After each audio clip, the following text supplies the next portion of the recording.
Hello everyone, I am Ryan. I'm currently working as an IELTS instructor at IELTS School PD, and I welcome everyone to Writing 101.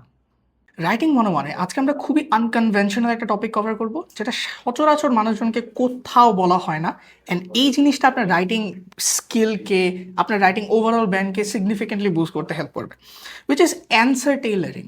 মানে হচ্ছে আপনি যখনই IELTS preparation নিচ্ছেন, আপনাকে আশেপাশে অনেক জায়গা থেকে বলা হবে stick to a format, and ওই ফরম্যাট অনুযায়ী হচ্ছে আপনার যে অ্যান্সারটা আছে, জাস্ট কিছু জিনিসপাতি টেক্সট থেকে এক্সট্র্যাক্ট করে, আপনার কোয়েশ্চেন থেকে এক্সট্র্যাক্ট করে, প্যারাফ্রেজিং করে ওই ফিল ইন দ্য গ্যাপসের মতো করে বসানো, which is very very wrong. আমি আজকে দুইটা টাস্ক নিয়ে কথা বলবো।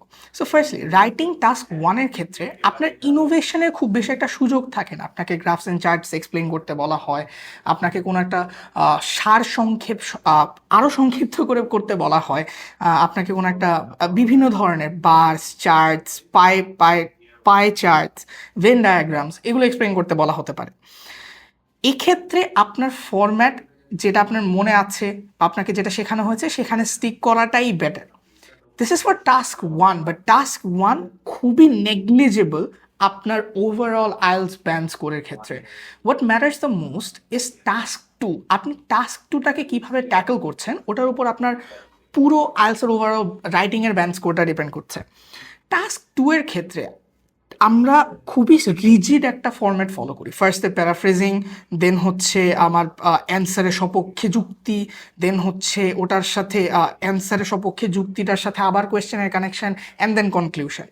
এই ফরম্যাটটা ইন ইটসেলফ রং না, but you can do better. For example, আমার আইএলটিএসের রাইটিং পার্টের সময় আমার সেকেন্ড টাস্কে যেই কোয়েশ্চেন মডেলটা ছিল, সেটা ছিল হচ্ছে extreme sports such as rock climbing and skydiving should be banned permanently. Now আপনি যদি চিন্তা করেন, এখানে কিন্তু আমি ওই ফরম্যাটটার মধ্যেই ফেলতে পারতাম, আমি নিজের ওপিনিয়ন দিতাম প্যারাফ্রেজিং করে ফার্স্ট প্যারাগ্রাফে, and so on and so forth. But what you can do is tailor your answer to the question's needs. মানে হচ্ছে, don't be afraid to be innovative. আপনাকে নতুন করে কিছু লেখলে কেউ ওখানে মারবে না।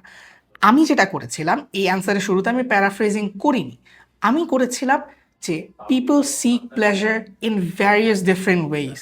Some people find it within the vicinity of their own homes, while others wander in the wilderness. মানে হচ্ছে, আমি এখানে প্যারাফ্রেজিং তো করিনি, আমি একটা নতুন কাস্টম টেইলার্ড লাইন ইন্ট্রোডিউস করিয়েছি। তার মানে আপনি যদি আপনার অ্যান্সারটাকে নিজের মতো করে শুরু করেন অ্যান্ড পুরোটা সময় রেলেভেন্ট থেকে ইনোভেটিভ জিনিসপাতি ইন্ট্রোডিউস করানোর চেষ্টা করেন, আপনার আইএলটিএস স্কোর রাইটিংয়ে significantly improve করবে। That's pretty much it for today. Thank you everyone.